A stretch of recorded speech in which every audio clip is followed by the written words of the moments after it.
You ever look at a large spreadsheet and you're scrolling up and down, you're like thinking, what am I going to do? How am I going to summarize this? It's just it's just too much. Well, today I'm going to show you how. I'm going to show you how to do pivot tables today. And it's going to be a lot of fun, and it's going to be a beginner's course right here. So stick around, and I think you're going to enjoy it. Hi, this is Rich. Welcome to my channel. I just want to remind you to click subscribe and like this video if it's helping you. So here is a simple sales table. We're only looking at about 100 rows here, going down to about 100 rows. So imagine if you had to tally up all this data. Say you needed to add up each particular salesperson, see what their totals were. Imagine how difficult that would be. Well, with the pivot table, it's going to be pretty easy, and I'm going to show you how. So the first thing that we need to do is we need to take this data range here, and we need to convert this into a table. Right now, there are two separate ways that you can do this. There's kind of an easy way and the hard way. I'll show you the hard way first. The first thing you want to do is you want to have your date, category, salesperson. You want to make sure that you have headers on your data, right? Then make sure that your mouse is clicked somewhere inside of this table. And then what you're going to do is you're going to go up to Insert, and then you're going to hit Table, right? And that's going to convert your table, right? Convert this into a table. Now that's the hard way. I'm not going to actually follow through because I want to show you the easy way to do it too. So the easy way to do it is, you want to have your headers, click your mouse inside of this data range. Then you're just going to hit Control T, right? Now this little thing is going to pop up. It's already going to have everything set. You want to leave this box checked off as it is. And then you're going to click OK. And now your data is now converted into a table. And if you look up here in the upper left, it's called Table 1. And if you look up over here, you can see different table styles if you want to make your table like different colors and things like that. It doesn't really matter. You can just leave it the way it is. But so now the next step is we're going to create the pivot table from this. So here is the moment that you've all been waiting for. We're actually going to create a pivot table now. So what you want to do is you want to click your mouse inside here somewhere within your range there. Then you're going to go up here and click Insert. And then you're going to say Pivot Table. And click that, and it's going to say, just leave all this the way it is. We're going to leave it to say New Worksheet. Okay. Then we're going to hit OK. So here we have a blank pivot table on the left-hand side. This is what a pivot table looks like when it's blank, when it doesn't have any data in it. And over here on the right, this is where the magic happens. So what I'm going to do here is I'm going to take this category and I'm going to drag it down to rows. All right, let's drag it down here. Actually, I have to get it right there. Okay. Then I'm going to drag the amount. I'm going to drag that down to values. Okay. So now what you see what it's doing is it's actually summing. Now, one thing about a pivot table, it always defaults to sum. You could do other things. You could do average. You can add things together, like sum. You can multiply. You can do all kinds of things. But it always defaults to sum. So it's going to be adding everything together just by default. And you could change that later if you want. But you could see how it's taking the electronics. It's adding everything for electronics. Furniture, it's adding everything there. And for office, it's adding everything there. So that's pretty cool, right? But let me just show you what else this is going to do. So let's just say we want to add the salespeople in there too, right? I'm going to take the salesperson. I'm going to drag it down into rows over here, right? Sometimes you got to catch it just right, but there you go. Now look at that. Now you have the electronics, and then you have the salespeople in there. So this is electronics and arranged like that, right? Now let's just go back over here on the right-hand side. It's category first, then it's the salesperson, right? But what I'm going to do is I'm just going to drag this salesperson above that, right? Now you notice it's salesperson and it's broken down that way. So there's a lot of ways that you can play around with this, and you can do all kinds of different cool things. Okay, so the next thing I'm going to show you is how to change the summary type. So just to make this a little bit simpler, I'm just going to get rid of this category over here. Actually, I can uncheck it over here. So now it's just a little bit more simpler to show you guys. So over here, like I told you before, the pivot tables always do the sum. They always default to sum, right? But say you wanted to count or average or something else like that, right? Well, you click this little arrow right here, and then you see where it says value field settings. You click that, okay? And then this little window will pop up and say you want the count, right? So let's just pick count, right? Click OK. And now it gives you the count for each person, right?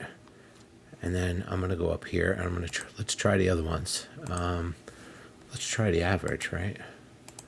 There we go. There's an average. And let's try the maximum. There's the max, right? Say you wanted to see who did the most of something, right? So you have a lot of options here. You can play around and see what they all do. And let's see what else we got here. The minimum. Well, basically you get to the point. Well, I'm going to set it back to sum. And another thing I wanted to show you, this box is always here, but if you ever wonder why it disappears, sometimes it disappears. Like if you click outside of this pivot table, you notice it goes away. And then if I click on the table, there it is, it's back. So if you're ever wondering, oh my God, where did that box go? Just click on the pivot table and you'll see that back right in there.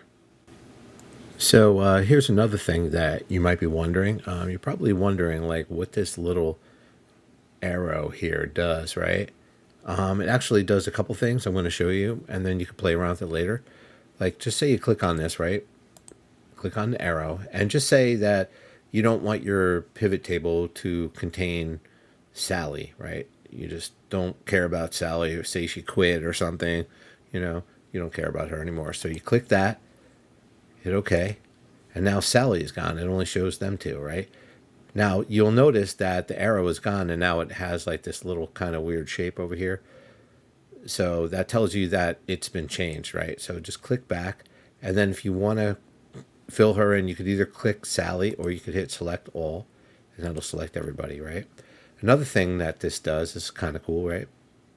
Say you want your list to be in alphabetical order. So you click that, and then up here you could sort A to Z, right? And then notice how it kind of looks like that now. You tell that it's sorted, or how about Z to A? You could do it all kinds of different ways. So that's kind of what that does. And then there's also a bunch of different things like this that you can play around with too, but that's kind of a more advanced pivot table thing, but that's kind of what that button does. So you could just hit OK. Okay, well here's a really neat pivot table thing that you can do that I don't hear a lot of people talking about, but it's a really neat feature. Just say like for Pivot Pete here, you wanted to see what this 11,000 was, right? You just don't believe it. You're like, okay, I want to see what that is all about. So say you just click the mouse on it, right? And then double click on it. And then what'll happen is that another sheet will open up right here. It's called Detail1, but if you did it again, it would be called Detail2. And this shows you the detail of what composes that. So all of this totals 11,690. So if we go back to sheet 1 where we were before, you can see that right there. And you'll notice this tab stays there, right? So now I'm going to go ahead and I'm going to click on Chip and see what his detail is. So double click that. And now you can see all that right there. And it's called Detail 2. And if you did it again, it would be Detail 3, 4. And you could do that with any part of the pivot table. So, and then what you can do later is you can just delete these tabs later. If you don't really need them, you could just delete them. And so that's a little trick there that I don't see very many people talking about, or but it's pretty neat. Okay, so the next thing I'm going to show you is this kind of how you can make like a sort of a 3D report. So I'm going to just take the salesperson here that's over here on the right, and I'm just going to drag him over to the columns area instead of the rows. And I'm going to add the category over here. And I'm going to, it already put it down here into the rows. But so now you can see, now it's like 3D. Now you got the salespeople across the top, and you have the category over here. So it's kind of like a 3D grid. And like I showed you before, if you wanted to see a breakdown of any of these numbers, you could just double click on them and a little report will pop up. So I'm just going to delete that, but you can just do that for any one of these calculations here, and you can see like the grand total is down here. So that's another thing you can do. And what you can do is you could just play around with these different things, move things around, see how it works, and eventually you're going to get more comfortable at it, and you're going to be able to make your own pivot tables that are, really nice and creative. So the next thing I'm going to show you how to do is insert a slicer. Slicers are extremely useful. You're going to love it. So the first thing you want to do to insert a slicer is you want to make sure that your mouse is clicked inside of the pivot table, right? And you're going to go up to here to insert, and then you're going to go across and see where it says slicer. You're going to click that, and then it's going to ask you what kind of slicer do you want to add, right? So let's just say let's just pick two of them, right? That's going to put two slicers there. So let's hit OK, right? And there we go. Now we have two slicers. So we can move them wherever you want, make them look pretty, put them right here.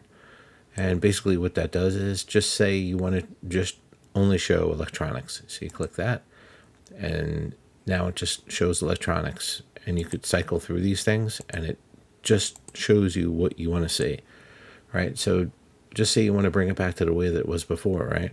You can hit this button up here, and it brings it right back. So now you have everything back there again. And the same thing over here with the salespeople.